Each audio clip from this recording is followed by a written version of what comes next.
এই দৈবাসুর সম্পদ বিভাগ যোগের প্রথম শ্লোকে পরমেশ্বর ভগবান শ্রীকৃষ্ণচন্দ্র বলছেন, অভয় সত্যম শুদ্ধিম জ্ঞান যোগ ব্যবস্থিতান। এই শ্লোকের অর্থ ভগবান বলছেন, হে অর্জুন, শ্রবণ করো। এই জগতে যারা দৈব সম্পদ নিয়ে জন্মগ্রহণ করে তাদের কিছু স্পেশাল কোয়ালিটি আছে, তাদের কিছু স্পেশাল গুণ আছে। বলছে এই গুণ নিয়ে এই পৃথিবীর সবাই জন্মগ্রহণ করতে পারে না। সেই গুণগুলো কি কি? ভগবদ গীতার মধ্যে 16 অধ্যায়ে ভগবান শ্রীকৃষ্ণ বর্ণনা করেছেন। সেই সকল গুণের মধ্যে প্রথম গুণ বলা হচ্ছে ভয়শূন্যতা।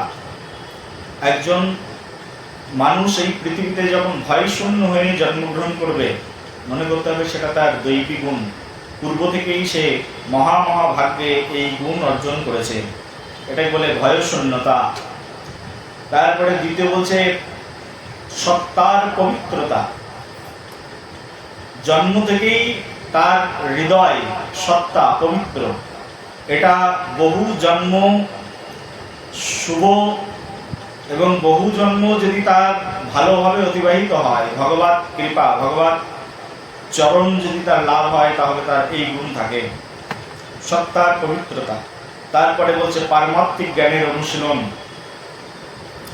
দান, আত্মসংযম, যোগ্য, সত্যবাদিতা, ক্রোধ শূন্যতা, বৈরাগ্য, শান্তি, অন্যের দোষ দর্শন না করা, সমস্ত জীবের প্রতি দয়া করা, লোভহীনতা, মৃদুতা, লজ্জা, অপচলতা, তেজ, ক্ষমা, ধৈর্য, শৌচ, মাৎসর্য শূন্যতা, অভিমান শূন্যতা, এই সমস্ত গুণগুলো দিব্য ভাবের সমন্বিত ব্যক্তিদের মধ্যেই দেখা যায়।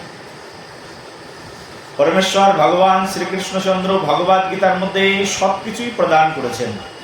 একজন মানুষ কিভাবে চলবে, কিভাবে কথা বলবে, কেমন খাবার গ্রহণ করবে, কোন খাবার মানুষকে সত্যবৃত্তি প্রদান করবে, এই পৃথিবী কবে, কোন দিন, কোন মুহূর্তে ধ্বংস হবে, ভগবান শ্রীকৃষ্ণ ভগবদ গীতার মধ্যে এই সকল দর্শনের সূত্র তিনি অঙ্কন করে দিয়েছেন। বলো কৃষ্ণচন্দ্র ভগবান কি জয়, বলো রাধা রমণ লাল কি জয়। কিন্তু আমাদের সবচেয়ে বড় দুর্ভাগ্য যে এত বড় দর্শন, এত বড় বিজ্ঞান ভগবান শ্রীকৃষ্ণ এখান থেকে ৫,৫০০ বছর পূর্বে এই পৃথিবীতে এসে আমাদের মাঝখানে দিয়েছেন, কিন্তু এই দর্শন, এই বিজ্ঞান আমরা সঠিকভাবে অনুসন্ধান করি না এবং সঠিকভাবে অধ্যয়নও করি না। দেখুন, দুদিন আগের ঘটনায় আমাদের প্লেন ক্রাশে মৃত্যুবরণ করলেন কতজন মানুষ, তার মধ্যে সব পুড়ে ছাই হয়ে গেল। কিন্তু সবচেয়ে বড় চমৎকারিতা হচ্ছে আমাদের এই সনাতন বৈদিক দর্শন ভগবদ গীতা। ভগবদ গীতার একটা পৃষ্ঠারও কিন্তু অগ্নিদেবতা তার নিজ শক্তি দিয়ে, তার দায়িকা শক্তি দিয়ে পুড়িয়ে শেষ করতে পারেননি। হ্যাঁ কিনা বলুন? বলুন সবে রাধে রাধে। বলো কৃষ্ণচন্দ্র ভগবান কি জয়, ভগবদ গীতা কি জয়। এই হচ্ছে ভগবদ গীতার শক্তি। এখন নাস্তিকরা বসে বসে দেখুক ভগবদ গীতার শক্তি আছে কি নেই। নাস্তিকদের এই বিষয়ে কি উত্তর আসবে? কোন দর্শন, কোন বিজ্ঞান, কোন ফিলোসফি এখানে তারা উপস্থাপন করবেন? সব পুড়ে গেল, ভগবদ গীতা পুড়ল না। আর এটাই হচ্ছে ভগবান শ্রীকৃষ্ণ এখনো পর্যন্ত তার যে শক্তিমত্তা, তার ধর্মের যে পরম পবিত্র স্থান, সকলের উচ্চ স্থানে যে ধর্ম রয়েছে, সেটা ভগবান শ্রীকৃষ্ণ বারবার আমাদেরকে দর্শন করাচ্ছেন।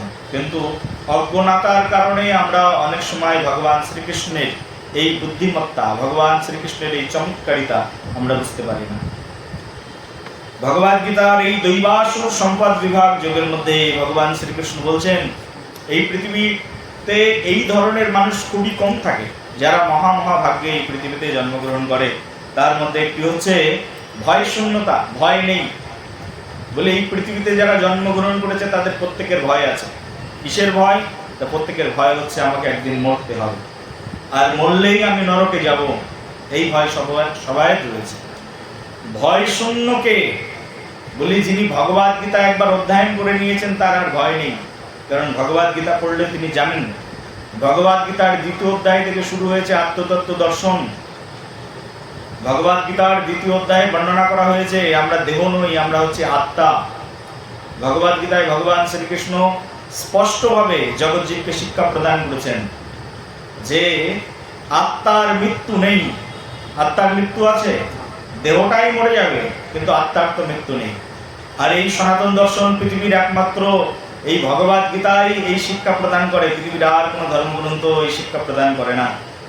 অল্প অল্প ভাগ্য হয়েছে আমার একটু কোরআন শরীফ পড়ে দেখার, বাংলা অনুবাদ, হ্যাঁ, একটু একটু ভাগ্য হয়েছে বাইবেল পড়ে দেখার, কিন্তু কোনো জায়গায় কোনো ধর্মেই, এগুলো তো পৃথিবীর সর্বশ্রেষ্ঠ ধর্ম, সবচেয়ে বড় বড় ধর্ম, কিন্তু কোনো জায়গায় ভগবদ গীতার মতো এমন স্পষ্ট ধারণা কোথাও দেওয়া নেই। ভগবদ গীতায় সাক্ষাৎ ভগবান শ্রীকৃষ্ণ নিজের মুখেই বর্ণনা করেছেন যে আমাদের দেহটাই শুধু এখানে ধ্বংস হয়ে যাবে, কিন্তু আত্মার মৃত্যু নেই, আত্মা পুনরায় আবার জন্মগ্রহণ করবেন। নৈনাম সিন্দন্তি শস্ত্রাণি নৈনাম দহতি পাবকম না চৈনাম ক্লেদয়ন্ত পুনঃশস্যয়িত মারুতা। এই আত্মা আগুনে পোড়ানো যায় না, জলে ভেজানো যায় না, বাতাসে একে শুষ্ক করা যায় না, আর্দ্র করা যায় না। আত্মার জন্ম নেই, মৃত্যু নেই, আত্মা চির অবিনশ্বর। ভগবান যেমন অবিনশ্বর, ভগবান কবে কোন দিন পৃথিবীতে জন্মেছিলেন, কবে কোন দিন তার উদ্ভব হয়েছে, এটা আমাদের কাছে একটা বিশাল বড় রহস্য, আমরা জানতেই পারি না। কিন্তু ভগবান কখনো কখনো পৃথিবীতে আসেন মানুষের রূপ ধারণ করে, মানুষের মাঝখানে মানুষের সঙ্গে খেলা করবার জন্য, মানুষের সঙ্গে তার লীলা প্রদর্শনের জন্য। তখন আমরা ভগবানের সেই সব রূপকে জানতে পারি। কিন্তু প্রকৃতপক্ষে ভগবানের কি কখনো জন্ম হয়?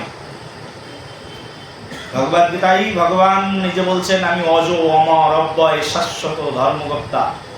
তিনি অজ অমর, তার জন্ম নেই, মৃত্যু নেই, কিন্তু কখনো কখনো পৃথিবীতে আসেন। যেমন এখান থেকে ৫,৫০০ বছর পূর্বে ভগবান শ্রীকৃষ্ণ মথুরায় কংসের কারাগারের মধ্যে তিনি আবির্ভূত হয়েছিলেন। সবাই দেখেছিলেন ভগবান শ্রীকৃষ্ণ এসেছেন, এটা হচ্ছে তার অবতারণ। কিন্তু তার আগেও ভগবান কৃষ্ণ এসেছেন। তার আগেও কৃষ্ণ যখন ত্রেতা যুগে পৃথিবীতে এসেছেন, তখন ভগবান শ্রীকৃষ্ণচন্দ্রের নাম ছিল প্রভু রামচন্দ্র। তখন তিনি সরযূ নদীর তটে অযোধ্যা নগরীতে আবির্ভূত হয়েছিলেন। সেটা প্রায় ৪,৩২,০০০ বৎসর, এর সঙ্গে 2 গুণ প্রায় 8,00,000 সামথিং হাজার বছর আগে তিনি ত্রেতা যুগে রামচন্দ্র রূপে অবতীর্ণ হয়েছিলেন সরযূ নদীর তটে। তার আগেও ভগবান শ্রীকৃষ্ণ এসেছিলেন। তার আগে ভগবান শ্রীকৃষ্ণ সত্যযুগে যখন এসেছেন তখন বহুবার এসেছেন, কারণ সত্যযুগের আয়ু তো বহু। সত্যযুগে ভগবান শ্রীকৃষ্ণ কখনো কুর্ম অবতার রূপে, কখনো বরাহ অবতার রূপে, কখনো নরসিংহ অবতার রূপে, কখনো বামন অবতার রূপে, বিভিন্ন অবতারে তিনি ভগবান শ্রীকৃষ্ণ এই ধরিত্রীর পক্ষে অবতীর্ণ হয়েছিলেন। তো ভগবান শ্রীকৃষ্ণ বারবার পৃথিবীতে আসেন, আর প্রত্যেকবার এসে তিনি জগৎজীবকে শিক্ষা প্রদান করেন। কিন্তু জগৎজীব ভগবান শ্রীকৃষ্ণের দেখানো পথে চলে না, নিজের মতোই চলতে থাকে। তখনই ভগবান শ্রীকৃষ্ণ এই জগতের মধ্যে বিভিন্ন ধরনের এই যে নৈরাশ্য, অরাজকতা প্রদান করেন, রোগ ব্যাধি প্রদান করেন। আর এগুলো হচ্ছে ভগবান শ্রীকৃষ্ণের কাছে ফিরিয়ে নিয়ে আসবার জন্য ভক্তদের বিভিন্ন পরীক্ষা। ভগবান শ্রীকৃষ্ণ এইভাবেই ভক্তদেরকে পরীক্ষা করে থাকেন। পরমেশ্বর ভগবান শ্রীকৃষ্ণ এই শ্লোকে ভগবদ গীতার এই যে দৈবাসুর সম্পদ বিভাগ যোগে ভগবান শ্রীকৃষ্ণ একজন সৎ মানুষের গুণাবলী বর্ণনা করেছেন। একজন সৎ মানুষের গুণাবলী কেমন হবে বলছে, একজন সৎ মানুষ যিনি দেবতাদের সম্পদ নিয়ে জন্মগ্রহণ করবেন এই পৃথিবীতে, তাদের কোয়ালিটি কেমন হবে, তাদের কোয়ালিফিকেশন কেমন হবে, তা বলছে বৈদিক শাস্ত্র অধ্যয়ন করবেন। যদি এই জগতের কোনো মানুষ এই বর্তমান কলিযুগে বৈদিক শাস্ত্র অধ্যয়ন করে, মনে করতে হবে তিনি মহাভাগ্যবান, মহাভাগ্যবতী, কারণ তিনি বৈদিক শাস্ত্র অধ্যয়ন করেছেন। বর্তমান তো এমন সমাজ, এমন সভ্যতা চলে এসেছে, সায়েন্স টেকনোলজি এগুলো পড়তে পড়তে, কেমিস্ট্রি বায়োলজি পড়তে পড়তে মানুষের মাথার ভিতরে নেই ভগবদ গীতা বলে আমাদের একটা সাবজেক্ট আছে, যেখানে ভগবান শ্রীকৃষ্ণ পৃথিবীর সকল দর্শনকে একত্রিত করে দিয়ে গেছেন। তো সেই জন্য এই ভগবদ গীতার কদর কমে গেছে। আর যত দিন যাবে কলিযুগে, শাস্ত্রে বর্ণনা করা হয়েছে কলিযুগের আয়ু হচ্ছে 4,32,000 বছর, প্রায় 5,500 বছরের মতো কলিযুগ বহমান। 4,32,000 বছর ভাগবত মহাপুরাণের মধ্যে বর্ণনা করা আছে কলিযুগের গোল্ডেন এজ চলবে 10,000 বছর অ্যাবাউট। 10,000 বছরের মধ্যে অলরেডি 5,000 বছর অতিবাহিত হয়ে গেছে, আর 5,000 বছর মানুষ এরকম কীর্তন করবে, হরিনাম করবে, কিছু না কিছু করবে। 5,000 বছর পরে মানুষ আর ঘোর কলি যুগে একেবারে অন্ধকার আচ্ছন্ন জীবনযাপন করবে। আপনারা যদি বৈদিক শাস্ত্র পড়েন, আপনারা দেখতে পাবেন ভাগবত মহাপুরাণের 2য় স্কন্ধের মধ্যে একদম পুঙ্খানুপুঙ্খভাবে অল স্ট্যাটিস্টিক সব বর্ণনা করা আছে যে পৃথিবী কবে ধ্বংস হবে, চন্দ্র কোন বিষুব রেখাতে কোন দিক দিয়ে উঠবে, সূর্য কোথা থেকে আসবে, চন্দ্র থেকে সূর্যের দূরত্ব, পৃথিবীর দূরত্ব, নেপচুন, প্লুটো, আমাদের প্রত্যেকটা গ্রহ উপগ্রহের দূরত্ব ভাগবত মহাপুরাণের 2য় স্কন্ধের মধ্যে 5,000 বছর আগে ব্যাসদেব ঋষি বর্ণনা করে গিয়েছিলেন। এখন জিওগ্রাফির মানুষজন যদি মনে করে যে আমরা অনেক কিছু আবিষ্কার করে ফেলেছি, তা আমার মনে হয় একেবারে ভুল ধারণা। কারণ ভাগবত মহাপুরাণের মধ্যে এই সকল কথা সব ব্যাসদেব গোস্বামীপাদ বর্ণনা করে গেছেন। সেই ব্যাসদেব গোস্বামীপাদের সেই বর্ণনা আমরা এখনো দেখতে পাচ্ছি, প্রত্যেকটা ফলপ্রসূ রূপে চলছে। ব্যাসদেব গোস্বামী বর্ণনা করেছেন কলিযুগ ধ্বংস হবে, কলিযুগের মানুষের অবস্থান কেমন হবে, প্রত্যেকটা জিনিসই, এমনকি রাজা লক্ষণ সেনের বর্ণনা পর্যন্ত ভাগবত মহাপুরাণের মধ্যে পাওয়া যায় যে রাজা লক্ষণ সেন আসবেন। চন্দ্রগুপ্ত মৌর্যার কথা সেটাও ভাগবত মহাপুরাণে বহু পূর্বকালে 5,000 বছর আগে লিখে গেছেন ব্যাসদেব ঋষি। এবং স্বয়ং গৌরাঙ্গ ভগবান পৃথিবীতে অবতীর্ণ হয়ে সারা পৃথিবীতে হরিনামের জোয়ারে প্লাবিত করে দেবেন, এই কথা ভাগবত মহাপুরাণের মধ্যে বর্ণনা করা রয়েছে। এমনকি বেদের মধ্যে ব্রহ্ম সংহিতার মধ্যেও এই কথা লেখা আছে যে গৌরাঙ্গ বলে একজন কলিযুগে আসবেন, যিনি সমগ্র পৃথিবীকে হরিনামের দ্বারা প্লাবিত করবেন, হরিনাম মহামন্ত্র উদ্ভাসিত করবেন। বহু বহু বছর পূর্বে লিখিত সেই সকল দৃষ্টান্ত এখন সবগুলোই সত্য হয়ে যাচ্ছে, তথাপিও আমরা ভগবানকে বিশ্বাস করতে পারছি না। এটা হচ্ছে আমাদের সবচেয়ে বড় দুর্ভাগ্য। সবাই প্রেম ছে বলো, বলো সবাই। ভগবান শ্রীকৃষ্ণ আজকের এই শ্লোকের মধ্যে সেই কথাই বর্ণনা করেছেন। এই পৃথিবীর সবচেয়ে ভাগ্যবান কারা? বলছে ভাগ্যবান সেই যার ভিতরে প্রচ্ছন্নতা আছে, ক্রোধ নেই, প্রচ্ছন্ন। আর কি বলছে? যার ভিতরে শাস্ত্র অধ্যয়নের জ্ঞান রয়েছে, বলছে যার ভিতরে তপশ্চর্যা আছে, তপস্যা আছে, অহিংসা, যিনি হিংসা করেন না কোনো জীবকে, যিনি সরল।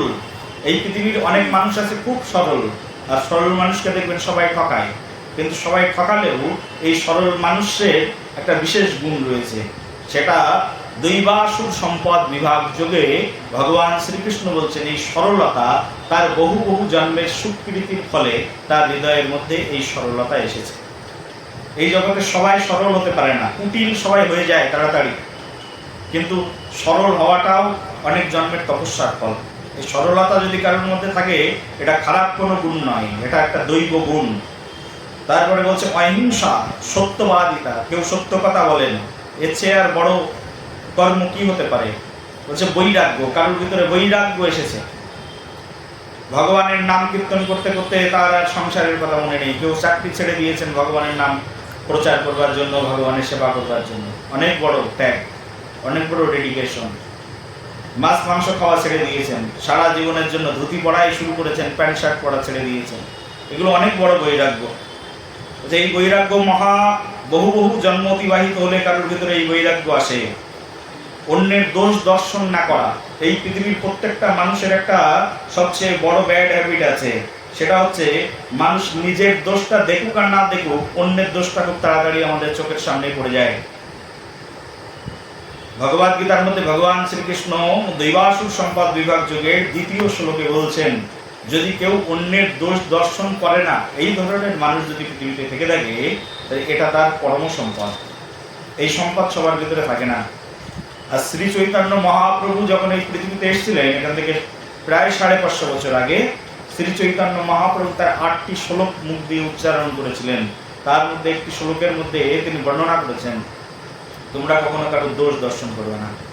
মহাপ্রভু নিজের মুখ দিয়েই বলেছেন, দোষ দর্শন করবে না, নির্দোষ। রূপ গোস্বামীপাদ ভক্তি রসামৃত সিন্ধু গ্রন্থের মধ্যে ভক্তের 64টি গুণের কথা বর্ণনা করেছেন। তার মধ্যে একটি গুণ বলছে, কেউ যদি কৃষ্ণ ভক্ত হতে চায়, যদি কেউ গৌড়ীয় সম্প্রদায়ে দীক্ষিত হতে চায়, তাহলে তার একটা বিশেষ যোগ্যতা, সেটা হচ্ছে অন্যের দোষ ধরা তাকে বন্ধ করতে হবে। আর এই অন্যের দোষ ধরা বন্ধ করে নিজের দোষটাকে দেখতে হবে। আর এটাই হচ্ছে আমাদের শ্রীমান মহাপ্রভুর শিক্ষা, ভগবান শ্রীকৃষ্ণের শিক্ষা বটে। বলছে মৃদুতা, মৃদুমন্দ কথার ভিতরে মৃদুতা আছে, বা তার কথা উচ্চস্বরে নয়, এই ধরনের ব্যক্তি মৃদুভাষী, তাদেরকে শ্রেষ্ঠ বলা হয়েছে। লোভহীনতা, যার ভিতরে লোভ নেই। বলছে তেজ, ক্ষমা, ধৈর্য, শৌচ, মাৎসর্য শূন্যতা, এই যাদের ভিতরে মাৎসর্য শূন্যতা আছে, বলা হচ্ছে এনারা শ্রেষ্ঠ ব্যক্তি। আর এই ধরনের ব্যক্তিত্বে পরিণত হওয়ার জন্য বহু বহু জন্ম তপস্যা করা লাগে। ভগবান শ্রীকৃষ্ণ এই শ্লোকের মধ্যে অর্জুনকে বলছেন, অর্জুন তোমার তো মহাভাগ্য, কারণ তুমি এই সকল দোষ গুণ ত্রুটি থেকে মুক্ত হয়ে এই পৃথিবীতে জন্মগ্রহণ করেছো। অর্জুনের ভিতরে কোনো মাৎসর্য ছিল না। মাৎসর্য কি? এখন বর্তমান যুগের সবচেয়ে বড় সমস্যা, মানুষ কে কত ভালো পজিশনে আছে, কে কত টাকার মালিক, সেটা নাথিং ম্যাটার্স। মানুষের কাছে সবচেয়ে বড় এখন যেটি সমস্যা, সেটা হচ্ছে দেখবেন এই কলিযুগের মানুষ সব সহ্য করতে পারে, কিন্তু নিজের স্ত্রী অন্যের কাছে দিয়ে সুখে অন্য স্ত্রীর সঙ্গে কথা বলবে, নো ম্যাটার তাদের কাছে। কিন্তু কলিযুগের মানুষ যদি পাশের বাড়ির একজন উন্নতি করে, পাশের বাড়ির যদি কেউ ভালো থাকে, সেটা সহ্য করতে পারবে না। এটাকে বলে মাৎসর্য দোষ। কলিযুগের মানুষের মধ্যে শাস্ত্রে রূপ গোস্বামীপাদ বর্ণনা করেছেন, জীব গোস্বামীপাদ ভক্তি সন্দর্ভ গ্রন্থের মধ্যে লিখেছেন যে কলিযুগের প্রত্যেকটি মানুষ এতটাই মাৎসর্য পরায়ণ হবে, মাৎসর্যের কারণে, তার মানে নিজের পিতা ভালো পজিশনে থাকবে, সেই নিজের পিতার সঙ্গে পর্যন্ত সন্তান বিদ্রোহ করবে। মাৎসর্য দোষ হচ্ছে এরকম। কলিযুগের মানুষের এত মাৎসর্য দোষ থাকবে, এমনকি স্ত্রী তার স্বামীর প্রতি মাৎসর্য দোষ পরায়ণ হয়ে তাকে হত্যা করবে। স্বামী স্ত্রীকে মাৎসর্য দোষ পরায়ণ হয়ে হত্যা করবে। সন্তান পিতাকে হত্যা করবে, পিতা পুত্রকে হত্যা করবে। কলিযুগে এখন শুরু হয়েছে, কলিযুগের তো এখন বহমানকাল শুরু, 4,32,000 বছর চলবে কলিযুগ। আর এইরকমই চলবে, একজন আর একজনকে সহ্য করতে পারবে না। পাড়া প্রতিবেশীর কথা তো ছেড়েই দিন, নিজের ঘরের মধ্যে মানুষ একজন আর একজনকে সহ্য করতে পারবে না। সেই জন্য তো আমি, আমাদের এখানে যারা ভক্তরা আছে, আমাদের ভক্তি কুটিরে আমাদের ডাক্তারবাবু, আমাদের গৌরাঙ্গ বিহার সঙ্গের ভাইস প্রেসিডেন্ট, উনি এখানে উপস্থিত রয়েছেন, ওনার বাড়িতেই অনুষ্ঠান হচ্ছে।